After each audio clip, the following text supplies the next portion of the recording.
Previously, we have discussed on how to determine the size of an array when you declare an array in a program.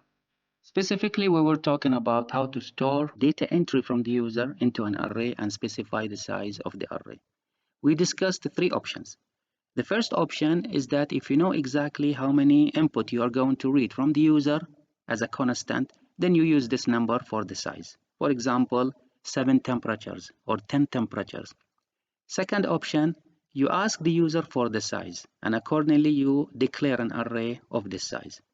The third option, if you don't know what is the size of the input that the user is going to enter, then you declare an array with enough number of elements, and then you define a variable that keeps track of the used elements.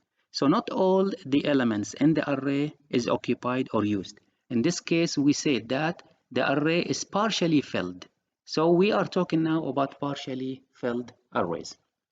The number of entries in an array versus the array's length.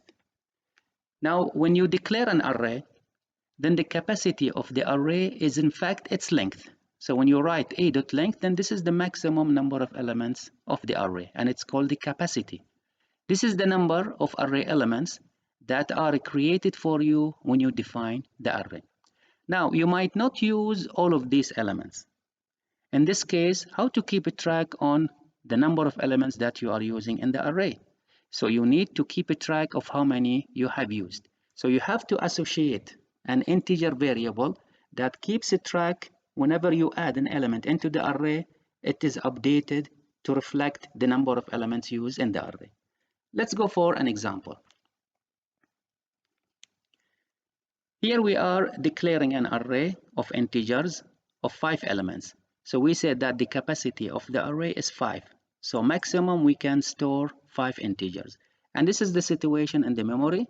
All the elements or all integers are initialized to 0. We define a variable that keeps a track on how many elements are used in the array. Since we did not add anything into the array, so the number of items of this variable is equal to 0. So whenever we look at this integer, its value represents how many elements are used in the array. So in the beginning, it is assumed 0 to represent the actual number of elements in the list. So we have the capacity, which is the length, and we have the actual number of elements, which is in the variable num items. Suppose we would like to add elements. And remember that you add from the beginning. So you add an index 0, then you add to index 1, then you add to index 2, and keep going. So you are basically adding from the end of the array. So we are first adding 100 into list 0. So we are adding one value to the array, and at the same time we are incrementing number of items to indicate that we have one item in the array. In the second element, we are adding 200. And again, you have to add number of items to reflect that we are adding 2 elements. So how the array will look like and number of items look like?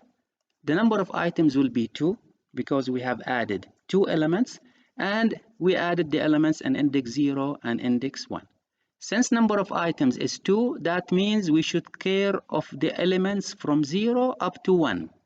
Whatever we have after that, it doesn't matter. Maybe zeros, maybe other than zeros, because all what num items is telling us that we are using the 2 first elements in the array.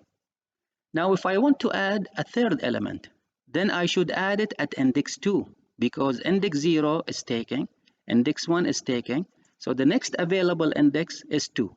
So we added into list 2, let's say equal to 300, and we increment number of items by 1 and becomes a 3. So you need to take control of the elements that you are adding into the array by yourself. And maybe at the end, the list will be full. So when you keep adding, you have to make sure that you should not exceed the capacity of the array. Therefore, number of items should be less than or equal to the length of the array, which is the capacity. This will introduce us to the next example. We're going to show you how to create customized list.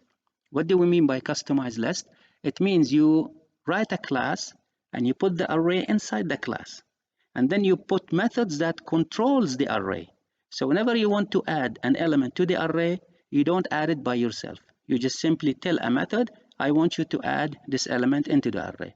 So the class itself will keep control of all activities or processing of the array. Let me show you this example.